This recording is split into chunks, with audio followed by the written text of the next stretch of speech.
Welcome to our continuing series of virtual voices focusing on sustainable development goals. Today we have the pleasure to have Mr. Mykola Volkivskyi, the former advisor to chairman of the Committee of the Ukrainian Parliament from 2014 to 2021. He is a political expert.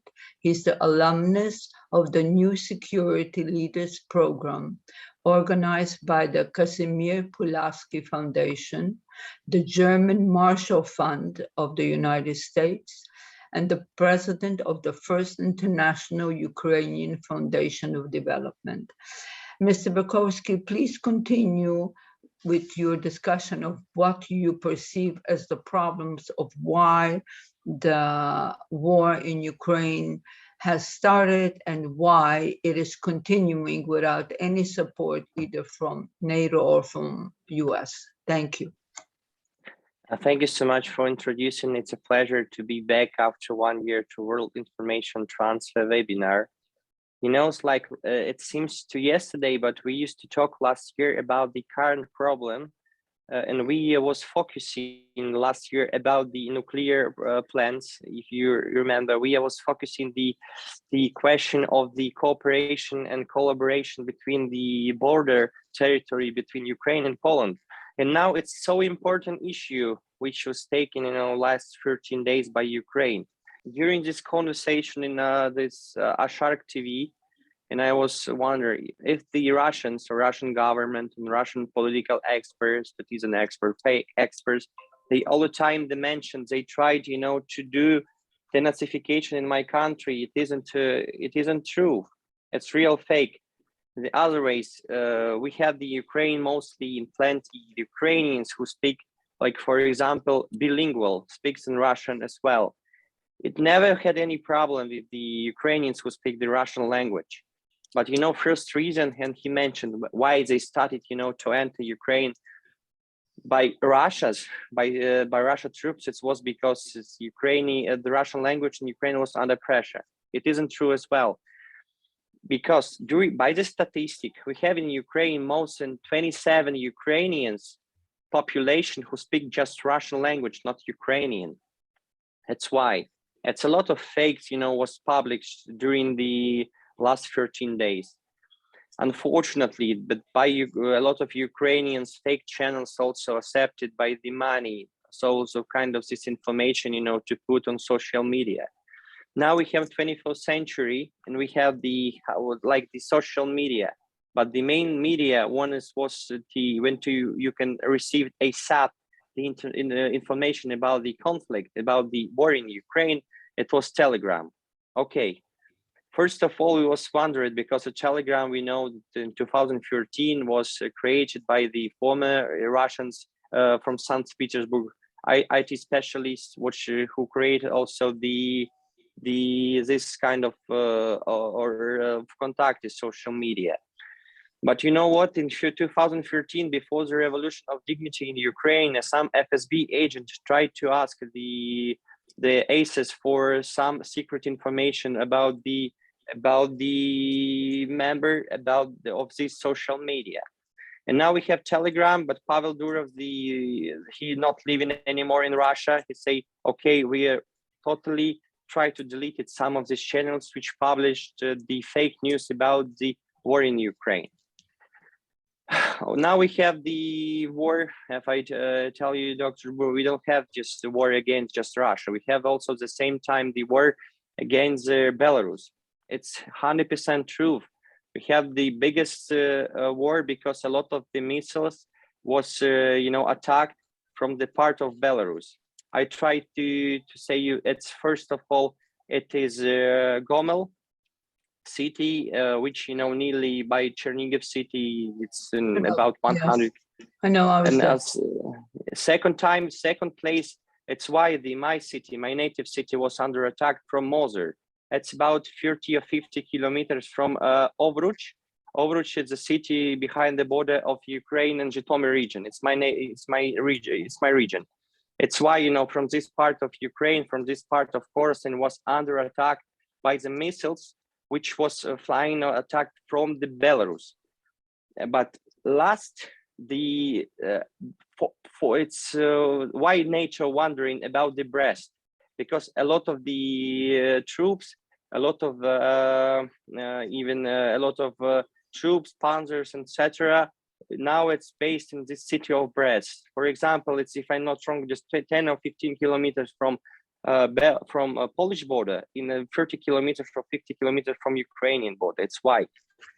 In the city of Lodava, when I was 3 days ago, which is based in Nili of Belarus, now it's emergency state. It's continually.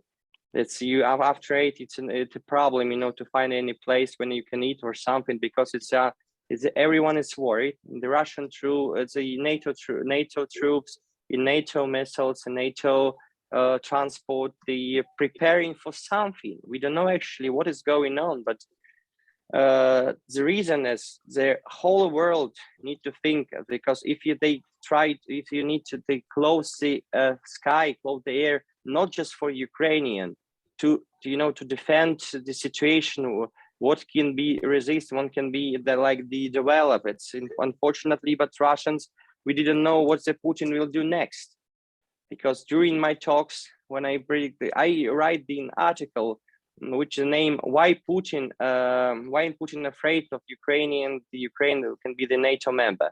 It was published in Baltic Times like 2 months ago. I said the whole of the truth about past 3 months, the dialogue between NATO and Russia in context of Ukraine possible membership in the alliance has been at the forefront of who largely determine the political agenda of the world community. I mentioned, you remember, in 10th of January, it was conversation in Brussels, in NATO headquarters, between the delegation of Russia and NATO. But my idea was the General Secretary Jens Stoltenberg. He's just waiting for his retired, because his contract will end in nearly a month, and he's Norwegian. That's why I try to say this. It's why maybe he don't want to do some steps against not the Russia aggression, but against Russia itself. I mean, the next, if I'm not wrong, the Jens Stoltenberg in next position will be the head of National Bank of Norway. It was published like the early November or December. But also, I don't know what can be the next in Madrid summit. But I'm pretty sure it will be new Secretary General of NATO organization. By my information, what I received from my sources in government, it can be even Kalle Kaljulaid, the former president of Estonia, or Dalia Grybauskaitė, the former president of Lithuania. It can be the female general secretary. It's this information was like a gossip or something during Munich Security Conference.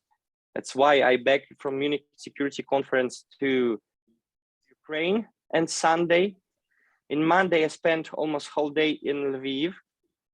When I used to talk with journalists in Bank Hotel, which was like base camp of journalists of CNN, and they received some information. At the same time, all of diplomatic mission of USA, they escaped from Ukraine like here and Monday evening through Polish border, and and I left Ukraine on Tuesday morning, and what's happened next. But also, if I'm not wrong, it was a bilateral meeting between Minister of Foreign Affairs of Ukraine, Pan Kuleba. They met with General Secretary Antony Blinken in Washington in Wednesday, and they planned to have the Geneva talks in Thursday morning between Lavrov and Antony Blinken.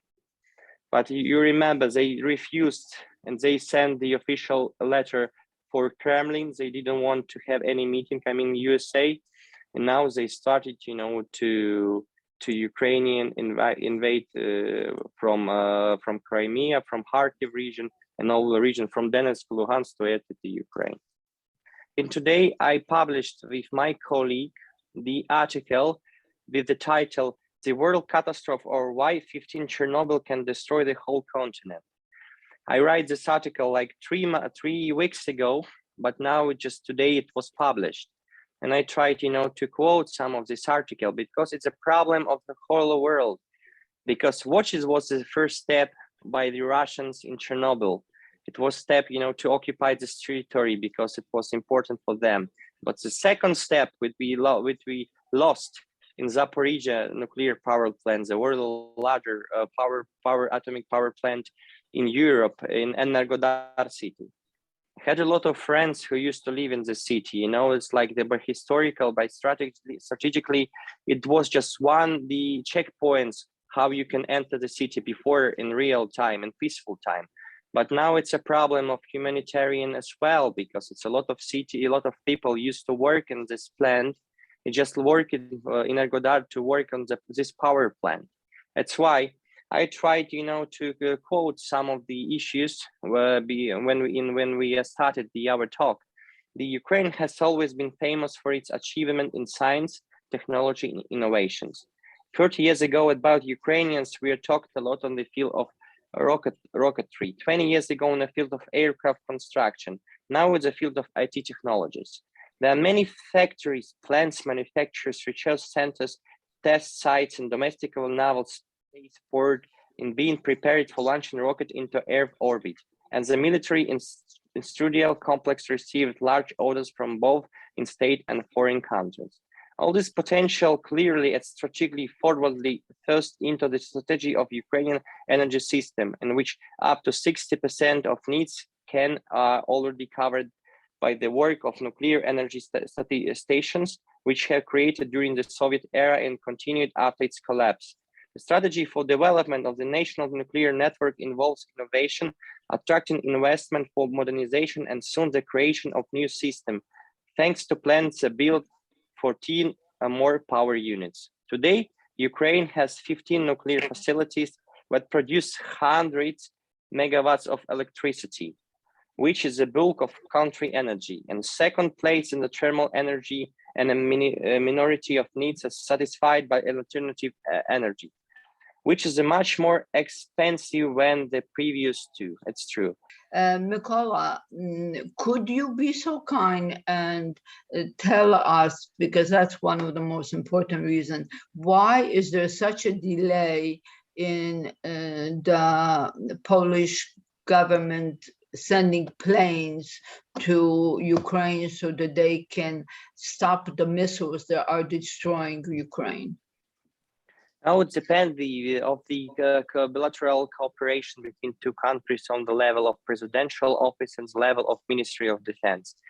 By the official statement of Tomasz Simonek, is the Ministry of Defense of Poland, we have a lot of conversation, and they try to help us and send us a lot of the missiles, a lot of the guns from Poland to Ukraine across the Polish-Ukrainian border.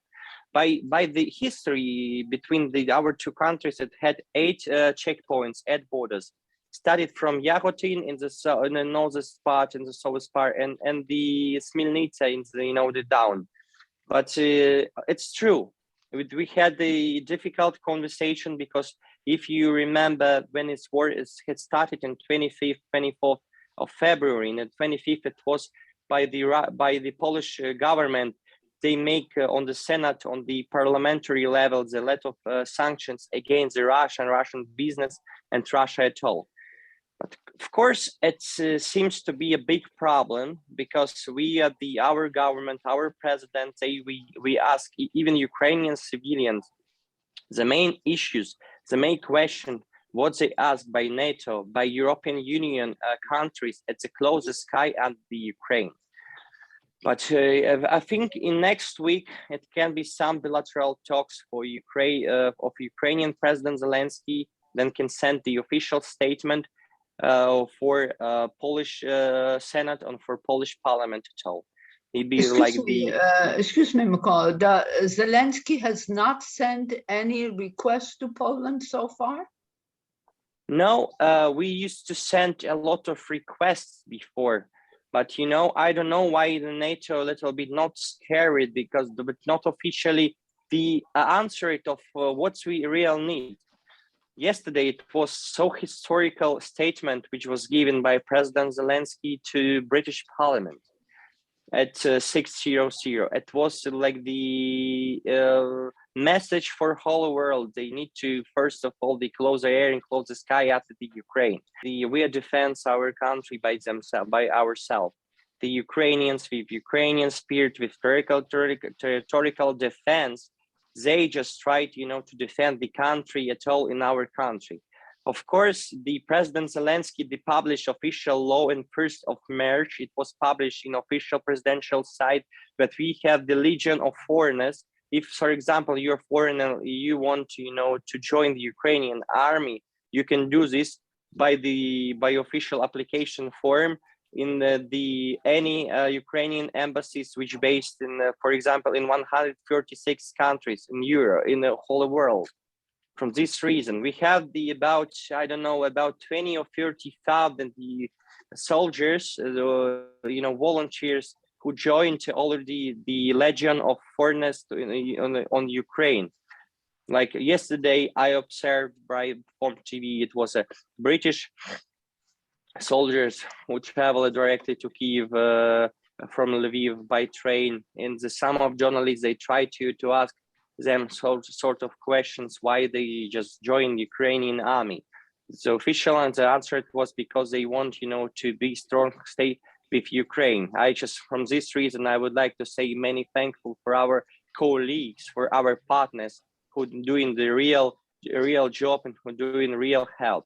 You know, by my observation, because I was you know, first day when this war started, and Thursday 24th of February, and was the fight the first night in the Polish-Ukrainian border in Medica.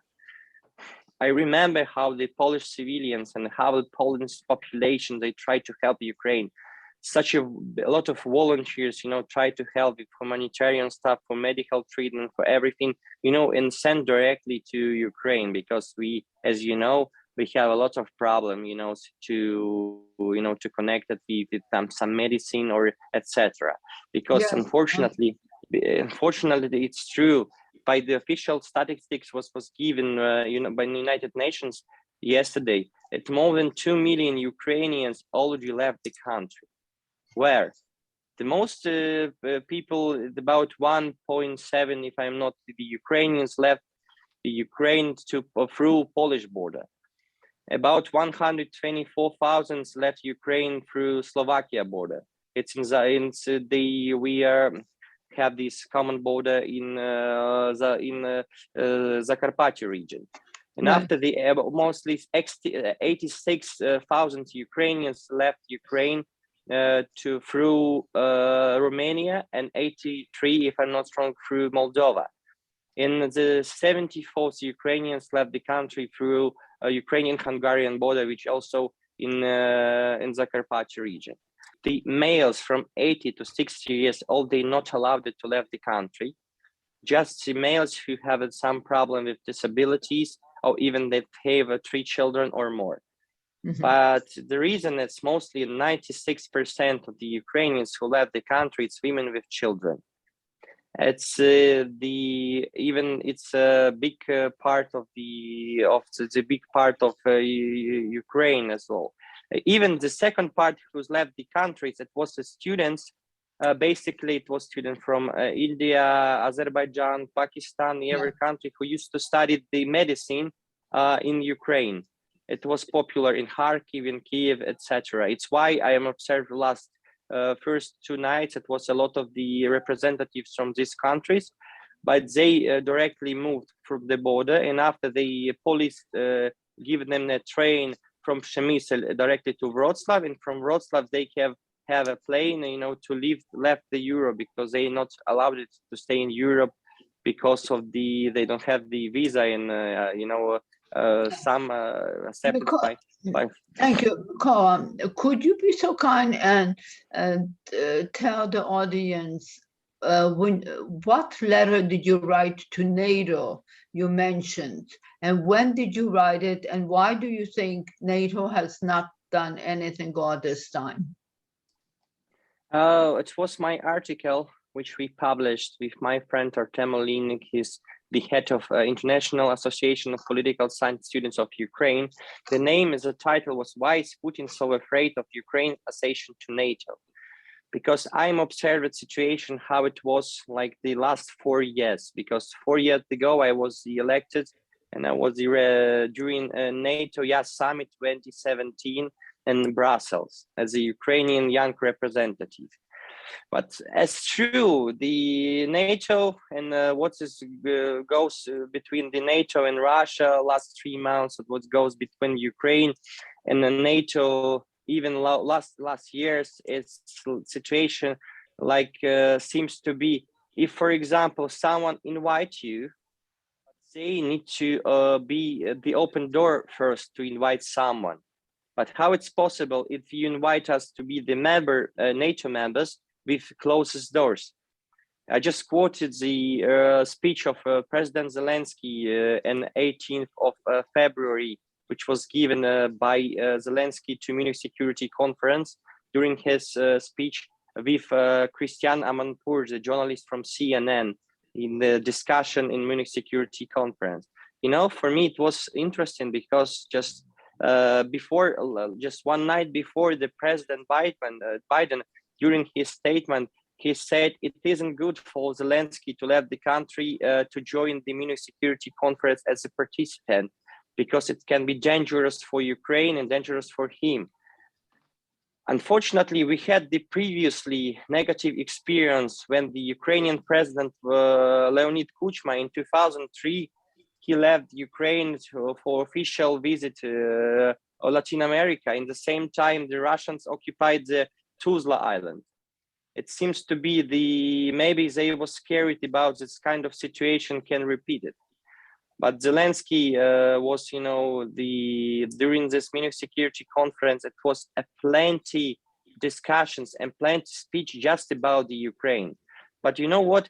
Those kind of people, those kind of governors, they try just negotiate, they just talk about the Ukraine, about the scaring of possible Russia invasion. But when it's invasion, when Russia already entered Ukraine, it was just on the level of talks. No one did now like the right choices. Okay, we observed the situation. They tried to make the sanctions against the Russian companies, against the Russian oligarchs, etc. With someone who had these, the money in outside the Russia Federation. But you think the Putin's scared about the sanctions?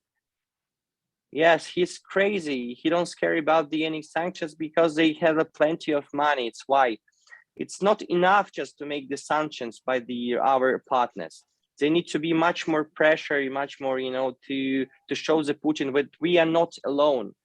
By the sanctions, we are together with whole world. I thank you for our partners, to this kind of support of efforts.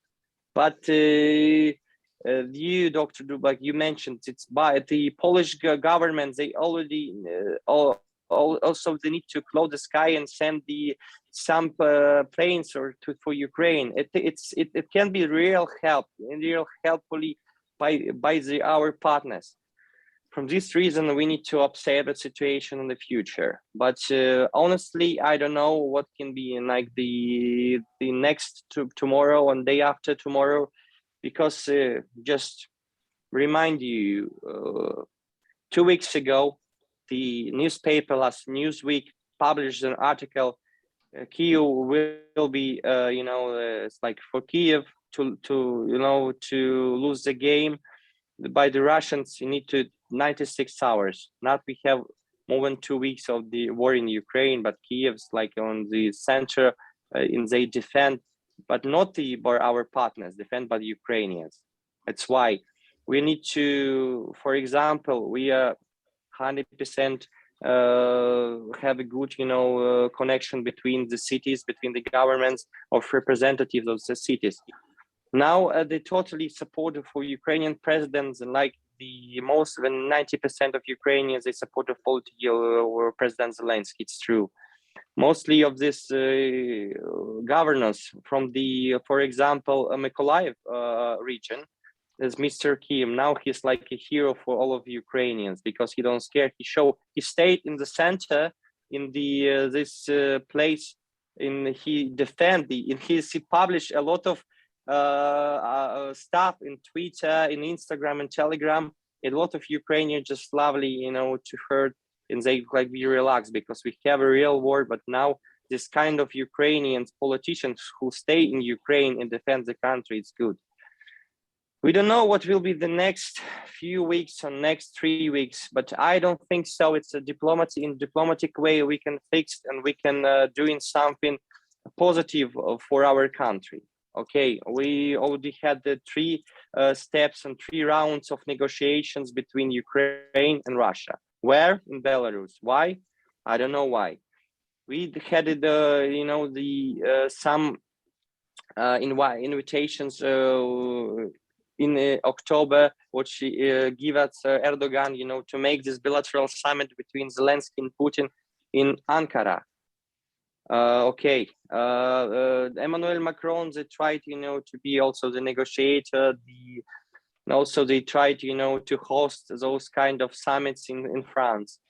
But from this reason, anyway, I don't trust Macron at all. You know why? Because in 10th of April, it will be the next presidential election in France.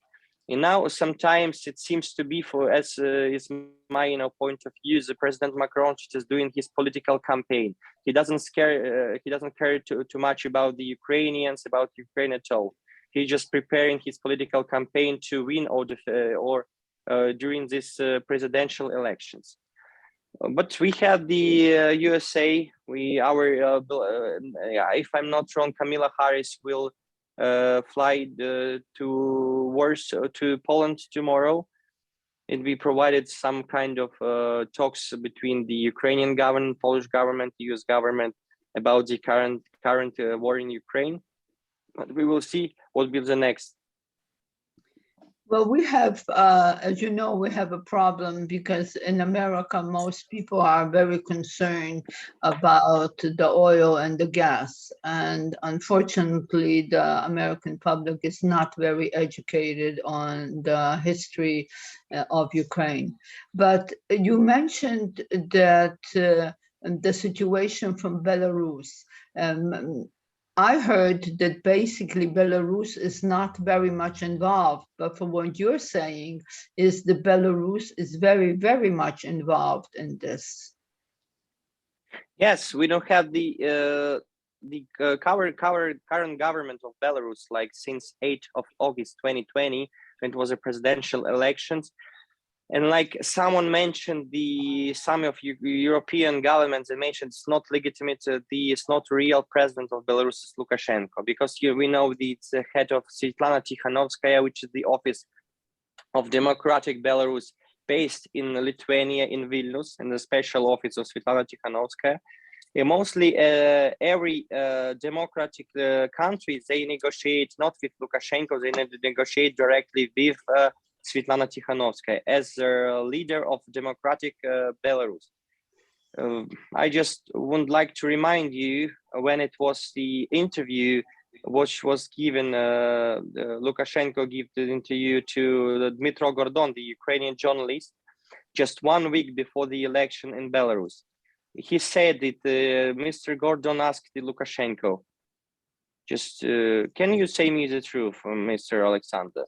It will within once the Belarus can enter Ukraine or Russians can enter Ukraine through Belarus border. He say never. It isn't true. How you can be worried now? As I mentioned on the start of our webinar, we have the war not just with Russia. We have the war even against the regime of Lukashenko. And against the soldiers and troops of Belarus. It's a big problem because we fight against 2 countries, like former Soviet Union countries. But obviously, we don't know what can be the develop. But we received, and also before we received the information by Secret Service of USA, what was given by the drones. But a lot of those troops was basically based directly in Belarus. But why, for example, in September or in February 2021, 2022, why this Russian troops didn't back directly to Siberia, to Tomsk, for example, when it was based? They was waiting for something in the early September 2021. It's why it was before it's a crisis of migrants in Belarus. You remember it when the Lukashenko they started to know some kind of politics. He opened the flights. He started to open the flight from Erbil. It's Iraqi part Kurdistan directly to Minsk. It was a lot of those flights, direct flights. And they explain in this Iraqi Kurdistan that they can enter it normally European Union through Belarus, but it wasn't true. It was fake. It's why more than 3,000 migrants was tried to enter illegal to Poland through Bruzgi Kudnica, the Polish-Belarus border. But why it was the first since 1988 was a state of emergency in the Republic of Poland, started in September 2021 to October 2021. But those regions which enlarged between Poland and Belarus, they have this state of emergency, even in Vlodava, in Bruzgi, in Kuznitsa, in the cities which is near with Belarus. That's why we are just fighting, not just against the regime of Vladimir Putin or against the Russians. We have also the problem. We fight against the regime of dictator Lukashenko. You were talking about the problem with the arms from Belarusian. Now, to what extent is the problem of Chernobyl in that area? Because I heard that the Ukrainian forces were able to remove the Russian occupants from Chernobyl. Do you know anything about that? Yes, I was in touch with someone who is really that's experts and make the expertise on the Chernobyl zone. It's why we even Katerina Pavlova, I just used to talk with her when it's just already happened like 2 weeks ago. It's why we are write those articles. This catastrophe, such a Chernobyl, can be much more than 15 more heavier when in Chernobyl it's something happened in the Ukraine now. The Russians, why they strategically they occupy the Chernobyl because it was unsecure area between the border of Ukraine and Belarus. In October and September, even in November, by the TV interview, all the time I repeated, we need to do something, in this territory, because it's a way how the Russians can enter Ukraine. It's about, if I'm not wrong, I don't remember how many kilometers, but all of this zone was unsafe. Because it's no borders, it was open zone. As they tried, and why the Russians, were firstly they occupied the territory of a Chernobyl nuclear power plant. But the second step by the Russian, it was the Zaporizhia. It's the biggest nuclear power plant in Europe, which is based in Energodar. We don't know actually what can go in next, because in Rivne we have also the 4 units.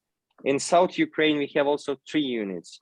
In also 2 units in Khmelnytsky, in Netyshin, and also in Varash, the former Kuznetsovsk. And I used to talk with some Ukrainian women who work in the Kuznetsovsk power plant in Varash. I met them in a registration center in Helm.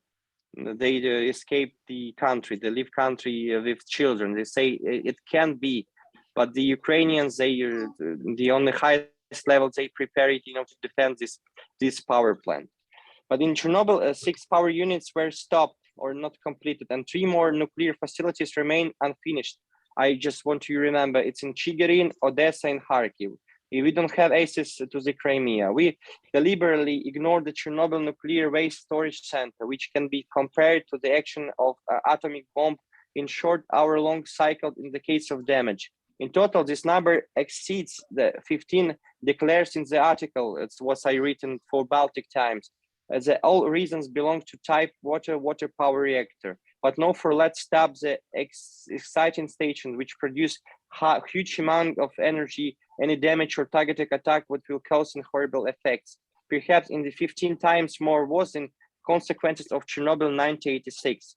Imagine the mass poisoning of rivers, land, air, and the release of substances into space, suspicions of the flight over Europe, radiation pollution of the whole continent, and the reacting of that containment part of neighboring continents. A sharp increase.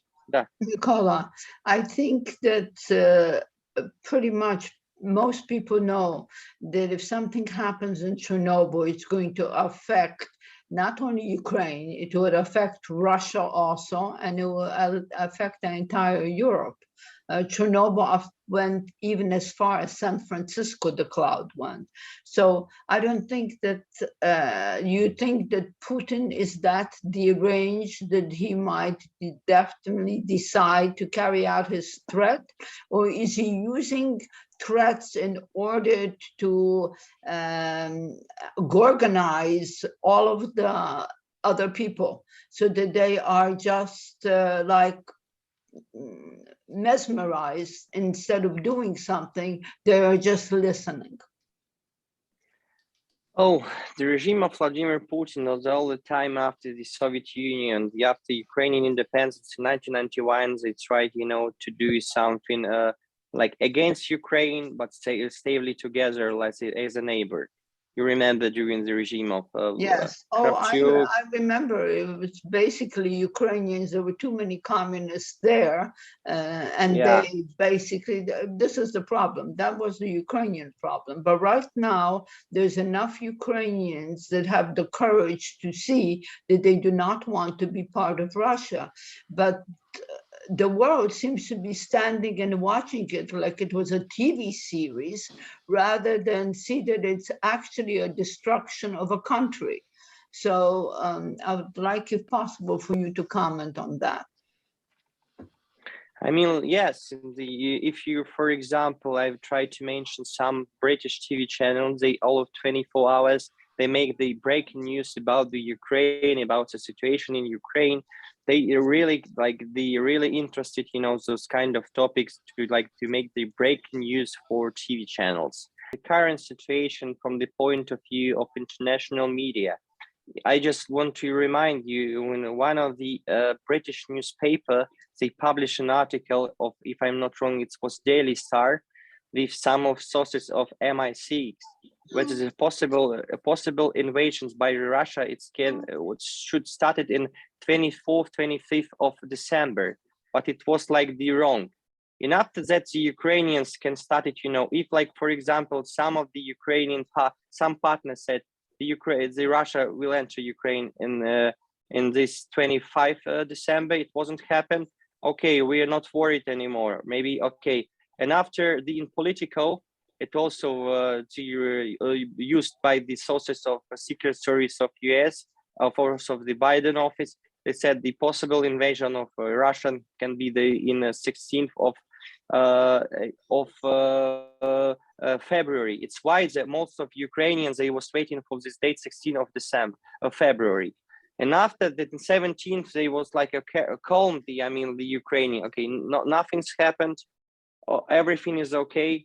Like no one can expect it in 21st century. It can be such open terroristic act and open war in the the biggest war scene in Europe since the second the World War II. But nobody expected this. Okay, but the last night, like 4 hours before the Russian invasion, I write an article together with Mr. Edward Siegel, it's senior contributor for Forbes, and we write this interesting article for cybersecurity. And I write some quotes. It can be in today or tomorrow. Russia will enter Ukraine, but like it's happened. Unfortunately, I predicted this article of Hromadske in 16th of December. because Putin, he was 100% sure that no one from European Union or the NATO will, help us as a way of real soldiers, real troops.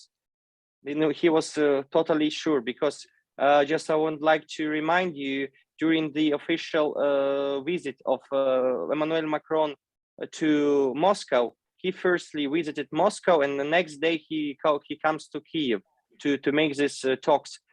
And the conversation was as a political campaign for him. He was in touch with.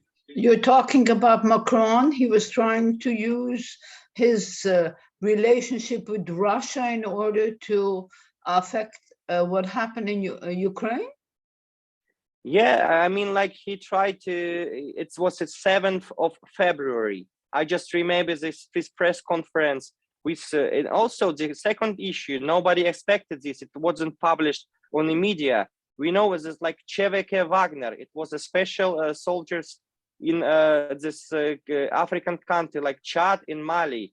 And he was wondering, it was like the French army before it was that he was trying to, to figure out with Putin to make this, how it's possible, to stop of these soldiers, Cheveke Wagner, in these African countries. But nobody expected this was just one of the topic of this bilateral talks. In 8th of February, Macron was in Kiev, and I also published one article to Italian Gazette La Repubblica, and I totally explained this kind of bilateral talks between Ukrainian President and Macron.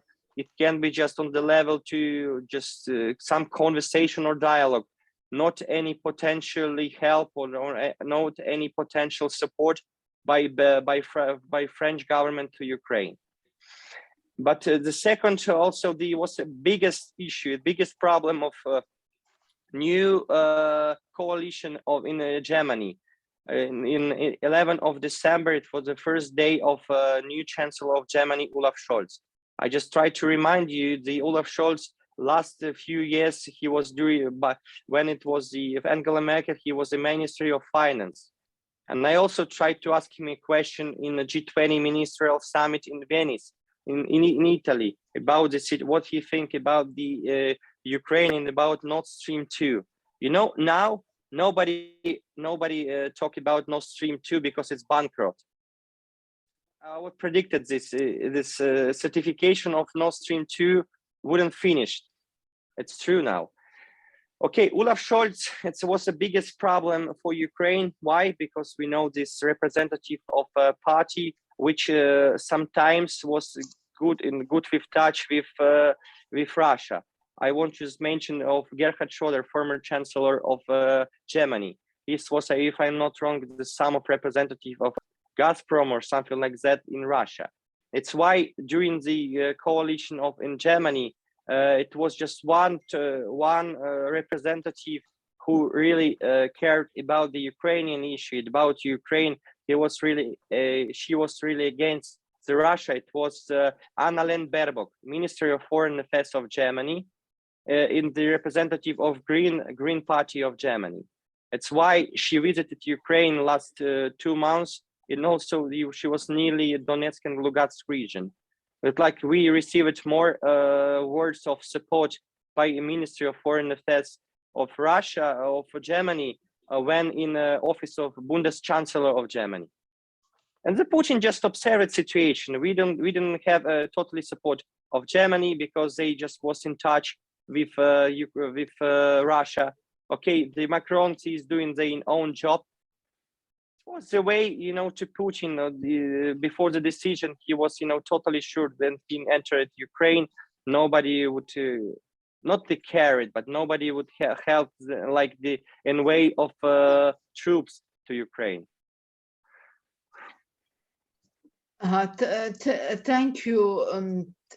We have a couple of people in the audience that would like to ask you a question. The next one is Mr. Taras Boychuk. Could you switch to Taras Boychuk? He has a question. Good afternoon. My question is, what's happening with all the people who fled from Ukraine to Europe?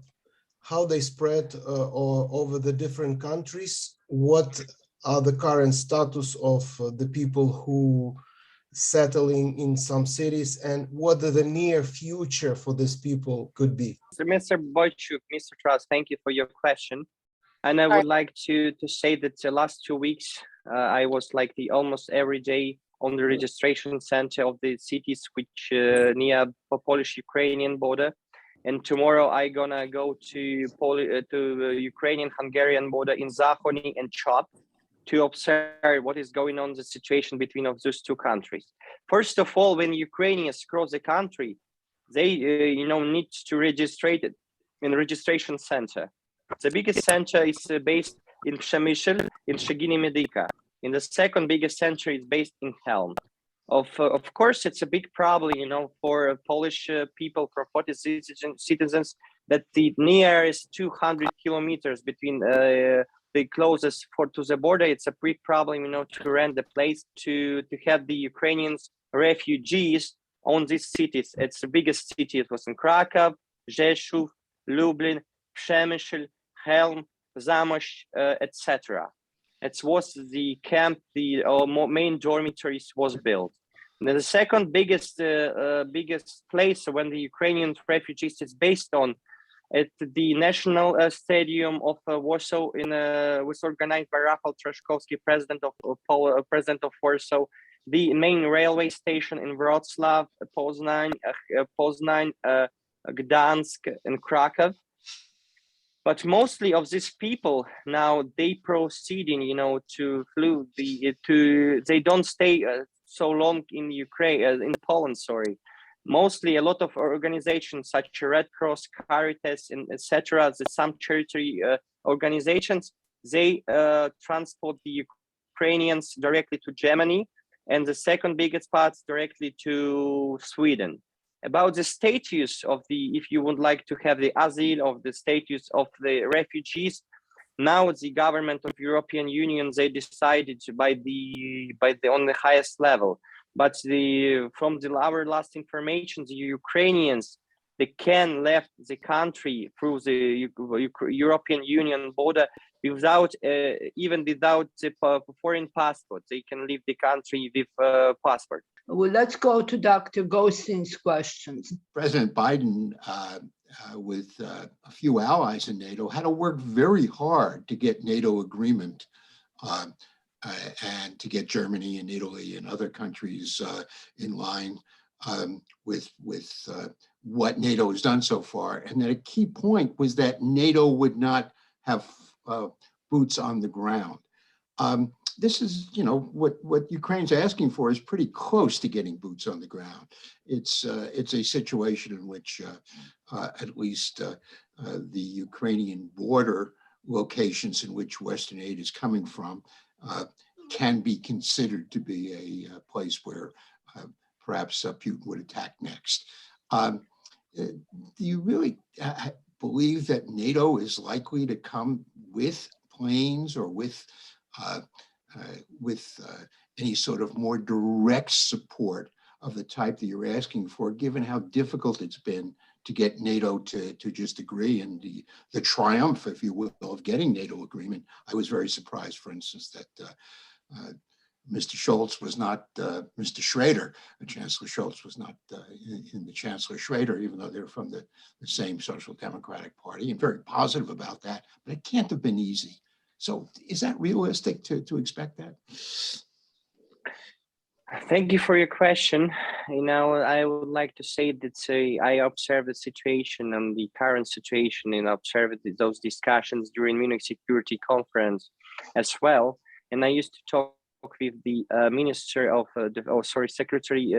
Secretary of Defense, as well, and I asked what they think about the current status of possible support just before the invasion of NATO to Ukraine.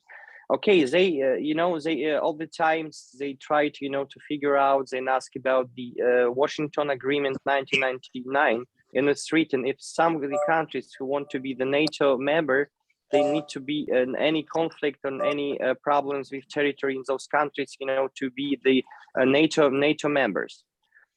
we had the same situation before the two countries, such Finland and Sweden, decided, to be the NATO members of the future. And even during those Munich Security Conference, I used to talk with the Minister of Foreign Affairs of Finland about how it's possible, for Ukraine to join the NATO FAR. But they say the truth, it's not so easy.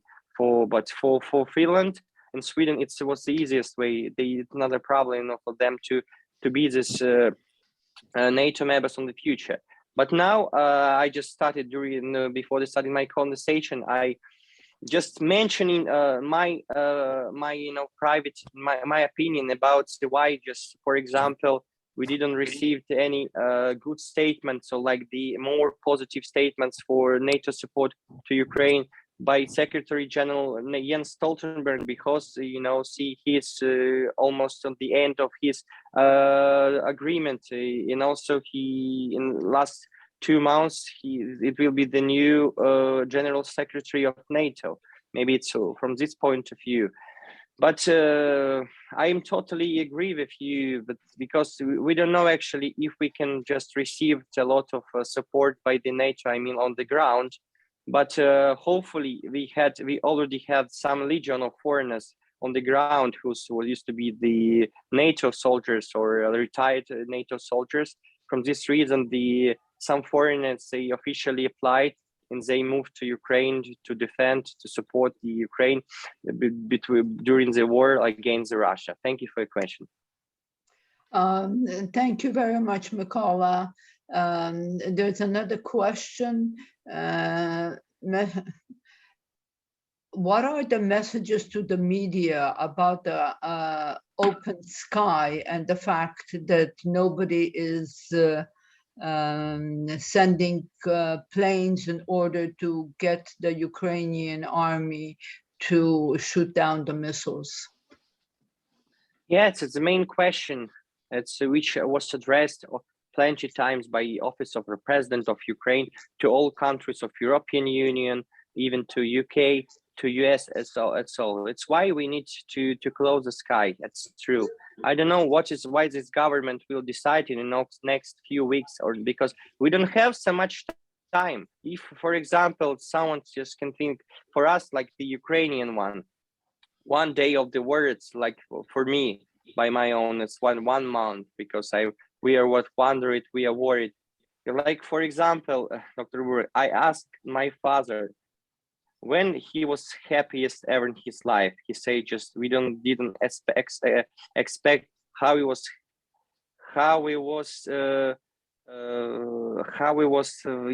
happy just one day before when the war is started. Now we have a lot of tragedy, not just in the center, or not just in Kharkiv, in Sumy, in Kherson, or in Chernihiv. We have like the destroyed infrastructure, airports and everything. It's totally destroyed. But thankfully for Ukrainians themselves, they defend the country, and from this reason we just need to ask our partners. Okay, we are hopefully to their support for our partners. But by the way, we just need to be worried by ourselves, to support the country at all. Like, it's not just the Ministry of Defense or Mr. Reznikov as a ministry by the statements and messages for Ukrainian civilians. Not it's just but by the volunteers, because we are just fighting. We defend the country, not just in a way of the real war. We are just fighting against this fake and propaganda, which last time more and more developed.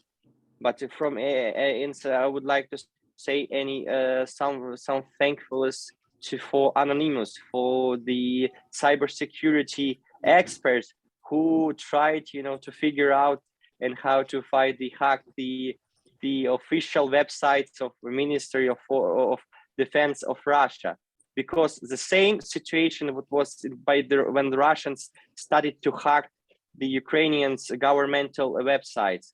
Now they have such a big problem, and we have the totally supported by the cybersecurity community, because they knows what is going on in real in Ukraine. It's many thanks for Anonymous for their kind support. Thank you, Mykola. Susie, next question, please. Thank you, Mykola. We have 3 more questions from the audience. So one is, we're hearing that men ages 18 to 60 are not able to cross the border, and this includes doctors and support who are required to get refugees and supplies in and out, which is critical. How can we ensure these support persons are able to travel across borders to deliver aid and get women and children and the elderly out? On the 5th day of the war, it was a special agreement, a special document, which was given by Ministry of Civil Transformation of Mr. Mikhail Fedorov. And now, since like the 5th day of the war, it's the Ukrainians, males from 80 to 60 years old, who cared about the humanitarian transportation of humanitarian aid staff. They able to leave the country and back with support by the humanitarian transportation, humanitarian resources, medical treatment, etc. For this reason, if you're a male from 80 to 60, but you have this document by charity or humanitarian organization such as Red Cross, you can leave the country. It isn't a problem. But also, if you're like a disabled person, you have some problem with your health, you have the special documents and you also can leave the country. If your member of your family was killed, and you're male and was killed during the anti-terroristical operation since 2014, you can, if you're male, you can leave the country. If you have 3 children under 18 years old, you can leave the country. If you're, for example, if you're widowed, you can leave the country if you're male from 80 to 60 years old. From this reason, it wasn't like a problem. Since like 3 days, the first 3 days of the Russia war, some of the males, they tried, to escape, they tried to leave the country. But, after that, it was, they just, for example, they tried to make the discussion with border guards, but after that, they just have the car and they back directly to Kyiv to support. Of course, it's not everyone can. Mykola, we have other questions. Thank you. Thank you. Yes. Susie? Thank you. We hear that aid is having a hard time being shipped and Warsaw's a bit overwhelmed. So what do you think the holdup is and why? Sorry, can you repeat the question? Because, The humanitarian aid is being delayed. That's the question. Is there anything that can be done? Oh, they tried. During the war, twice I sent it by my foundation. We sent it 2 trucks of the humanitarian help to Ukraine. It's a way because first 3 or 4 days it was a decision by the Polish government. They didn't open the borders. Now you could say like a corridors of humanitarian green corridors. You can, like, for example, you can fast send a delivery humanitarian stuff directly to such a big megas to Lviv, because in the Lviv it's the biggest sector with humanitarian aid, and from Lviv there are a lot of trucks. They moved closely to all of the cities who is really in need of this support. For example, what's happened on my way. Some like, for example, Sumy municipality, the mayor of Sumy, he sent it for my charity organization, directed letter they need to support for territorial defense, medical treatments, some humanitarian stuff or products. And we are collecting those kind of help. After we send directly, we send the official letter to the border checkpoint, to the head of the border, and after we receive the official answer by the government, and we can make it to doing the fastest way. Okay, it was just a little bit delay from the first, second, third day of the war, but now I think it's quite good. They quite more organized when it was before. Thank you, Mykola. Mr. Putin's willingness to take risks is unprecedented and reinforced by Russia's capacity to self-sacrifice, and this juxtaposes the EU or NATO's risk-averse attitude.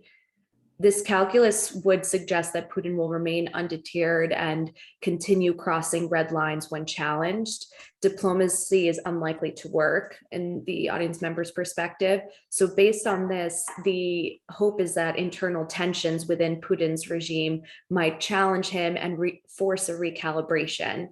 This would come at a brutal cost for Ukraine. So looking forward, what additional soft measures can be taken to accelerate these internal tensions?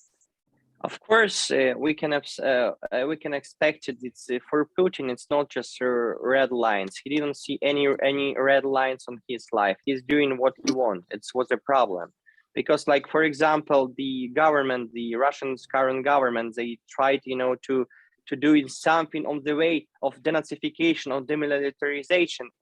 It's someone who tried to mention inside the country it isn't some special operation. To help the Ukrainians, like, who live in the Donetsk and Donbass region. If, for example, some of this media try to mention that it's a real war, they is like against some of the governments, they tried, to put them on prison or etc. Putin, he's scared. He totally scared about the situation because he knows that someone from his circle he can make it. To make this something against him. He's scared about we received information about Minister of about Sergei Shoigu. It can be that he tried, to make some operation against the Putin. We even didn't know where is him now. Someone mentioned he's on the Altai. It's like the far on the center of the Russia, because it's like they try to publish some fake news on the Russia's media that's Putin already meet with someone. But if we would try to see them more correctly, it's a kind of Photoshop. I don't know if it's like it was verified by not, but they tried, he's scared about everything. He didn't trust to nobody now, because first of what was the biggest mistake for him, now it's a lot of oligarchs and businessmen. He tried to organize such a big community against the regime of Putin, and we don't know what can be the next. But hopefully, someone tried, to put him on the prison. But tomorrow it started also the Hague. In Hague, it was started the court against Russia, against the Putin at all. But we will waiting for something. But if on the way of crossing red lines, Putin already crossed these red lines when Ukraine received its independence in 1991. He's tried, to be all the time like not the neighboring country. He's like to try to control. It was the same when he controlled during the regime. And during the current years when he was Yanukovych president of Ukraine, because he left this control, he didn't control Ukraine at all since 2014 after the Revolution of Dignity. It's why he was so terrifying against the Ukraine. But hopefully, I don't know what can be the next few days. But someone mentioned the Putin. He didn't like at all the city of Lviv, where it's a lot of international organization based on now. And also some of the sort of journalists and Ukrainians left, to this west part of Ukraine. But hopefully it will be the peace in this part of Ukraine, but we will see what is going on next. Thank you. Thank you for the insight. Mykola, it seems that Putin is following Hitler. He ran away, from what I heard, into the Ural Mountains. So he's following somebody that basically we know the history of Hitler, so looks like he's following somebody that was just like him. That was wonderful reply, Mykola. I really enjoyed that one. Susie, next question. Thank you for the insight. The last question we have here is, when do you think the Polish government will give planes to Ukraine to fight the missiles that are happening in the city? I think it will be negotiated of some bilateral talks between the way of presidential office of Volodymyr Zelensky and Duda. We know the more our real strategically partners to Poland, it's 100% true. But by the way, they already prepared some budgeting money for Ukrainian refugees, but on the way of the send to Ukrainians some aircraft or something, they just try to to keep silent. And now from this way, we don't know where we can expect some positive steps for Ukraine. But hopefully it will be as soon as possible. On the way of presidential, the Zelensky and Duda can make the good decisions, and they try to to help on the highest way, if it's possible, from Polish government to Ukraine. Well, Mykola, all I can tell you that I am very, very grateful for the time that you spent discussing this issue, because it is a worldwide issue, and we hope that more people are going to push their governments to help Ukraine. And since Ukraine is trying very hard to be a democratic nation, and we basically do not need many oligarchs and tyrants around. So I'm very grateful that you had the time to spend with us, and we hope to hear from you to give us an update shortly. And in the meantime, do take care of yourself and your family, whom you have basically saved, especially your mother and your grandmother. So thank you, and continue your good work, and be so kind and keep us on your mailing list so you can send us your articles so we can distribute them. Thank you so much. Thank you, World Information Transfer, for inviting me for this webinar, and everything will be Ukraine. Все буде Україна. Thank you so much. Thank you. Дякую. Thank you, and have the rest. We have Alex Rosello next week, and next month we will have somebody from UNDP discussing issues related to the world population. So have a good week, and Susie, thank you very much for hosting and questions, and take good care of yourself. Goodbye. Thank you. Bye. Thank you.